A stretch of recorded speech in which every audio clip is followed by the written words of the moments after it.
Slučaj prijavljen policiji. Šok u parovima. Neša oteo Mirelu. Pošto je čuo u programu da su 4 učesnice nagrađene izlaskom u grad, momak Mirele Lapanović sačekao je ekipu koja je pošla na snimanje. Izvukao Slovenku iz kola, ugurao je u svoj automobil i odvezao u nepoznatom pravcu.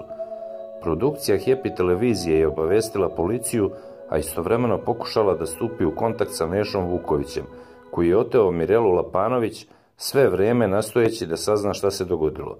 Učesnici su bili u šoku kad su čuli šta se dogodilo, a telefoni su počeli da zvone bez prestanka. Neša nije hteo da je pusti. Mirela mi je rekla da ne zna kako da ga se otarasi, rekao je Mili. Dok su u programu bili Mili i Mirela, Neša je besumično zvao režiju i tražio od zaposlenih da ne snimaju njih dvoje jer je njemu teško. U programu su se ubrzo vratile učesnice realitija koje su pričale o svemu što se dogodilo.